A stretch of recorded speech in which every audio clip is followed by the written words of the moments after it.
Guys, myself Rajpal Chaudhary. तो हम वापस आ गए अपने नेक्स्ट लेक्चर की तरफ, जो हमारा जो ग्रेविटेशन चैप्टर चल रहा है उसका सेकंड लेक्चर की तरफ आ गए हैं। तो आज की इस वीडियो में हम क्या जानेंगे, हम जानेंगे कि एक्सेलरेशन ड्यू टू ग्रेविटी की यूनिट मीटर पर सेकंड स्क्वायर कैसे आई, और केपलर्स लॉ भी हम इस वीडियो में जानेंगे और चीज़ें भी हम जानेंगे। ठीक है, तो चलो स्टूडेंट्स, अब देखते हैं अपन कि जो एक्सेलरेशन ड्यू टू ग्रेविटी है उसकी यूनिट मीटर पर सेकंड स्क्वायर कैसे है। ठीक है, एग्जांपल से देखते हैं इसको। मान लीजिए ये एक ऑब्जेक्ट है अपना, ठीक है ना। अब इसको मैं कुछ हाइट से, सर्टेन हाइट से इसको ड्रॉप कर रहा हूँ मैं। ठीक है, ये अपना ग्राउंड है, इसको कुछ सर्टेन हाइट से मैं ड्रॉप कर रहा हूँ। ठीक है, ये अपना ऑब्जेक्ट है।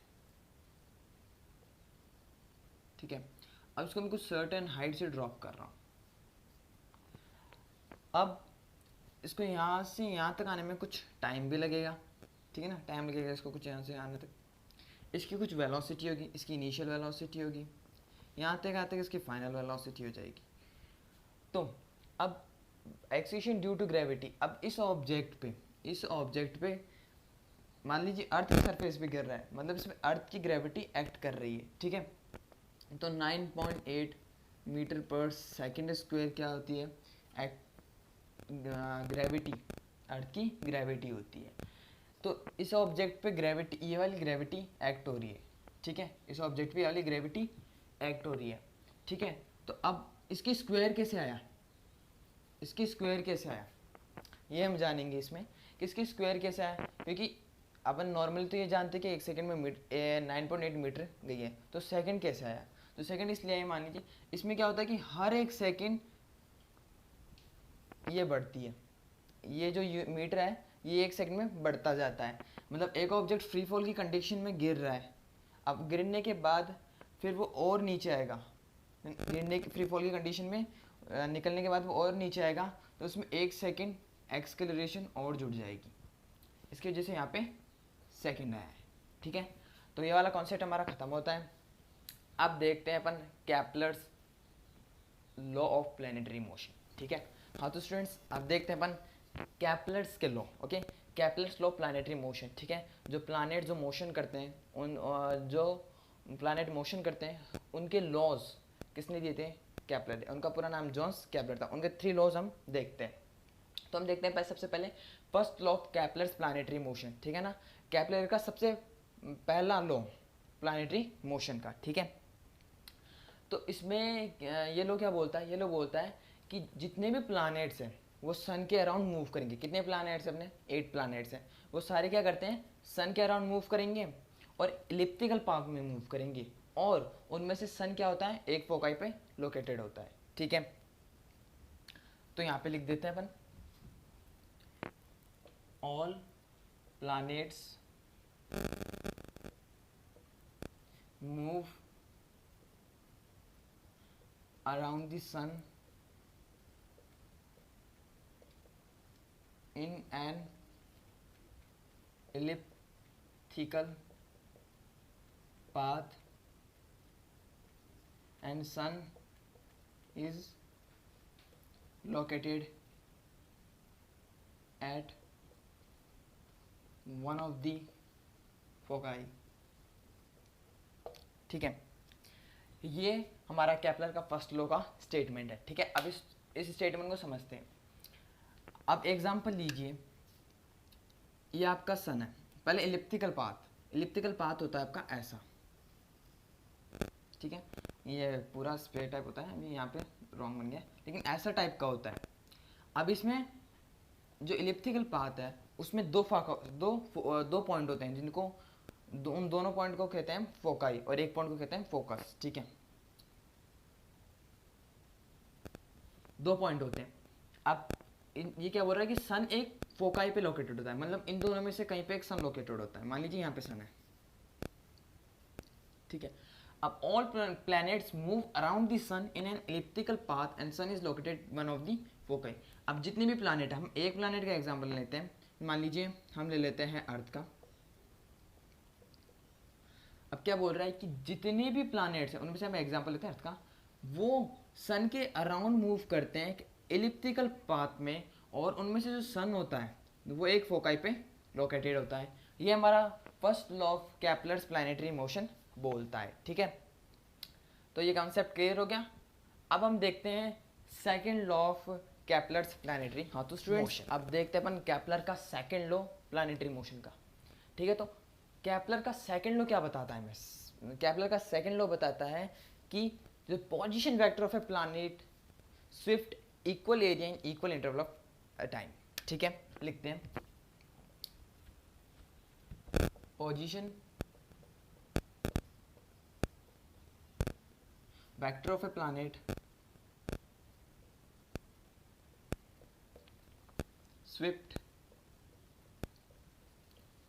equal area in the equal interval of time। ठीक है, कैपलर का सेकंड लॉ क्या कहता है कि position vector of A planet Swift equal area in the equal interval of A time. ठीक है, एग्जाम्पल लेते हैं, मान लीजिए वो पहले वाला एग्जाम्पल लेते हैं, सन एक फोकाई पे लोकेटेड, एक इलिप्टिकल पाथ है। अब सन उन दोनों में से एक फोकाई पे लोकेटेड है, ये मान लीजिए यहाँ पे लोकेटेड है सन उस, ठीक है, यहाँ पे लोकेटेड है। यहाँ पे एक प्लैनेट है, अब की बार मार्स ले लेते हैं। अब मार्स इसके सन के अराउंड मूव कर रहा है, इलिप्टिकल पाथ में मूव कर रहा है, और सन एक फोकाई पे लोकेटेड है। ठीक है, अब ये क्या बोल रहा है? Position vector of A planet, मतलब जो ये प्लैनेट है इसकी जो पोजीशन चेंज हो रही है। ठीक है ना, मतलब पहले यहाँ पे मान लीजिए प्लैनेट यहाँ पे था, फिर मान लीजिए यहाँ पे आ गया वो प्लैनेट। ठीक है, उसके थोड़ी देर बाद यहाँ पे आ गया, उसकी थोड़ी देर बाद यहाँ पे आ गया, फिर ऐसे करते करते करते वापस उसी पोजीशन पे आ जाएगा। अभी क्या बोल रहा है? Position vector of A planet Swift equal area. Swift क्या होता है? स्विफ्ट मतलब घेरना। ठीक है, चीज घेरना, मतलब मान लीजिए देखिए यहाँ पे तो एरिया पास में होगा, मतलब यहाँ पे कम डिस्टेंस है, यहाँ पे ज़्यादा डिस्टेंस है, क्योंकि फोकाई क्या है? पास, इधर इस एंड के पास में। ठीक है, तो यहाँ पे कम एरिया है, यहाँ पे ज़्यादा एरिया है। ठीक है, तो अगर प्लैनेट यहाँ पे आया तो यहाँ पे कम एरिया है, यहाँ पे ज़्यादा एरिया है। लेकिन ये क्या बोल रहा है? जो पोजीशन वेक्टर होगा, मान लीजिए यहाँ पे प्लैनेट था, फिर यहाँ पे आ गया, मतलब इसको इरेज कर देता हूँ।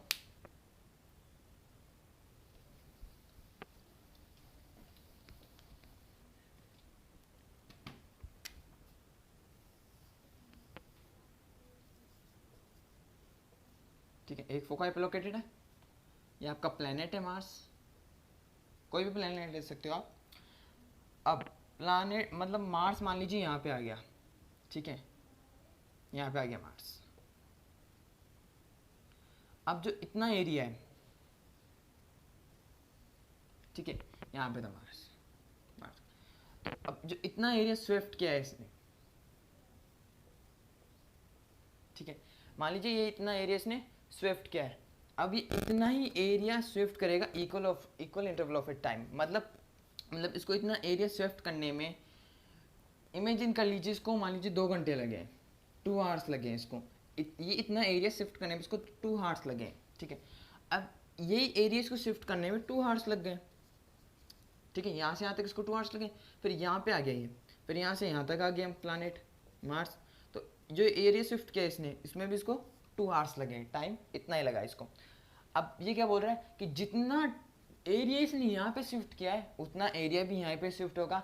ये मैटर नहीं करता कि ये इधर एरिया कम है, इधर ज़्यादा है, ये इधर के इसके पास है, ये उसके पास नहीं, इससे थोड़ा दूर है। तो ये कहता है कि जो पोजीशन वेक्टर है वो प्लैनेट का इक्वल एरिया शिफ्ट करेगा इक्वल इंटरवल ऑफ टाइम। जैसे कहीं पे चल जाए, अगर यहाँ पे इतना, मतलब यहाँ पे था, यहाँ पे भी 2 आवर्स लिया है, तो यहाँ पे भी इक्वल एरिया होगा, यहाँ पे भी आप कहीं पे ले सकते हो। ठीक है, ये हो गया हमारा second law of Kepler's planetary motion. ठीक है, अब देखते अपन कैपलर का थर्ड लॉ। फ्रेंड्स अब देखते अपन कैपलर का थर्ड लॉ। ठीक है, फाइनली ये 3 लॉ ही है, तो ये लास्ट लॉ है अपना कि कैपलर का थर्ड लॉ क्या बोलता है। ठीक है, कैपलर का थर्ड लॉ बोलता है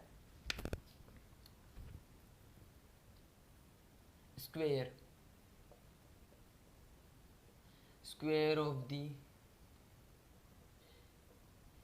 time period of revolution of a planet is proportional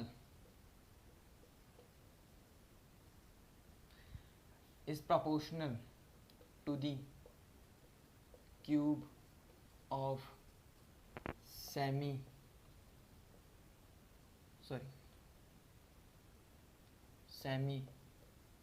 major axis of a path.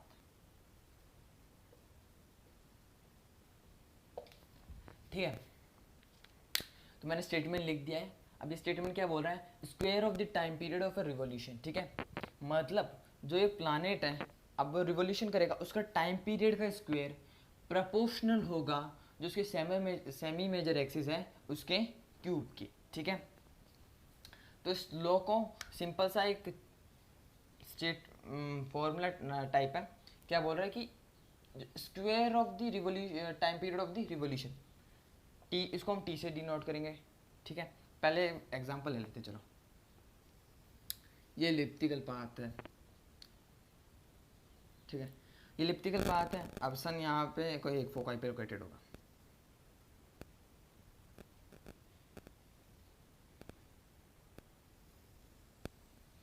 ठीक है, अगर अपन इलिप्टिकल पाथ को 4 पार्ट्स में डिवाइड करिए। ठीक है, मान लीजिए इसको मैं ए ले लेता हूँ।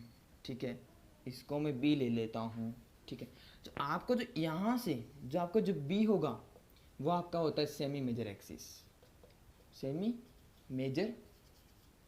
ठीक है, जो आपको ये होगा ना, ये वाला इतना सा, इसको 4 पार्ट में डिवाइड करेंगे, उसमें जो ये इतना सा पार्ट होगा ये आपका होता है सेमी मेजर एक्सिस। ठीक है, अब एक प्लैनेट है, वो इसकी रिवॉल्व कर रहा है। ठीक है ना, रिवॉल्व कर रहा है इसके।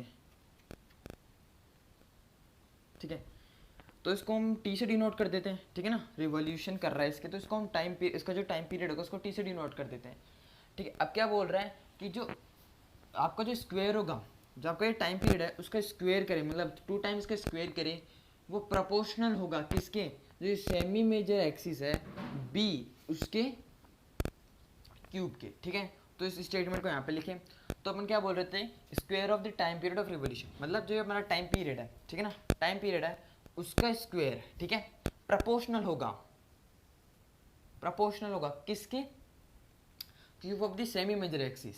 Okay, cube of the semi major axis, जो ये मेरे सेमी मेजर एक्सिस है उसका क्यूब।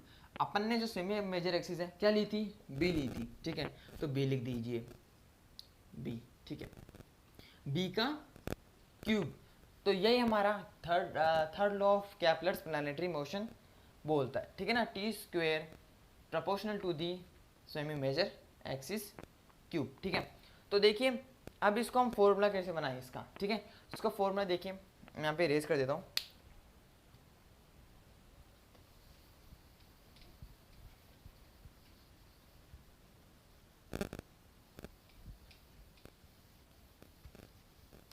ठीक है, हाँ, तो हमारा टी स्क्वायर। ठीक है, अब देखिए ये क्या है, प्रोपोर्शनलिटी का साइन। ठीक है, ये किस में, डायरेक्ट में या इनवर्स में, किस में, डायरेक्ट में। ठीक है, तो मतलब ये डायरेक्टली प्रोपोर्शनल है। अब मैंने क्या बताया था फर्स्ट लेक्चर में, अगर कोई भी डायरेक्टली प्रोपोर्शनल होगा, अगर ये इंक्रीज होगा ना तो दूसरा वाला भी इंक्रीज होगा। ठीक है, मतलब यहाँ पे क्यूब कर दें तो यहाँ पे क्या हो जाएगा, इसका जो क्यूब है उसका एक और पॉइंट पड़ जाएगा। ठीक है ना, तो ये डायरेक्टली प्रोपोर्शनल। ठीक है, अगर अपन जब भी प्रोपोर्शनलिटी को साइन को इक्वल टू में बताते हैं, हमें कांस्टेंट लगाना पड़ता है।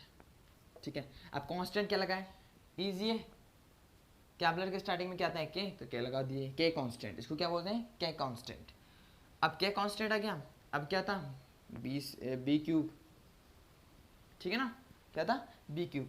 ये एक प्लेनेट के लिए। ठीक है ना, ओनली 1 प्लेनेट के लिए, एक प्लेनेट। अगर 2 प्लेनेट की बात करें, 2 प्लेनेट के लिए बात करें तो टी स्क्वायर। ठीक है ना, ये 1 ये 2 इक्वल होगा किसके, बी क्यूब के, बी क्यूब 1 बी क्यूब 2।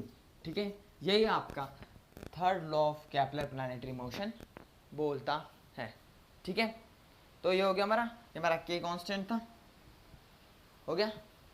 ठीक है, तो अब आगे देखते हैं। तो ठीक है, आज का लेक्चर फिनिश होने पे आता है, तो उसके लिए हम थोड़ा सा होमवर्क दे देते हैं आपको। तो होमवर्क पे क्वेश्चन क्या है अपना कि what is the value of g for earth. अब क्या करना है, इसका आंसर आपको कमेंट बॉक्स में लिखना है, ठीक है। तो आप देख तो लेते हो वीडियो को, आप कमेंट नहीं करते, शेयर नहीं करते, लाइक नहीं करते, सब्सक्राइब नहीं करते, प्लीज़ कर दिया करो, ठीक है। मैं आपके लिए इतनी मेहनत करता हूँ। तो हाँ, तो इस क्वेश्चन का आप आंसर कमेंट बॉक्स में डाल दीजिएगा कि जी की वैल्यू अर्थ के लिए, ठीक है ना, अर्थ के लिए जी की वैल्यू क्या होती है, ठीक है। तो ठीक है स्टूडेंट्स, हमारा लेक्चर ये फिनिश होता है। अब हम नेक्स्ट लेक्चर में जो इक्वेशंस होती है मोशन की अंडर द ग्रेविटी वो जानेंगे और बहुत सारी चीज़ें जानेंगे। तो ठीक है, तो लेते हैं आपसे विदाई, बाय बाय।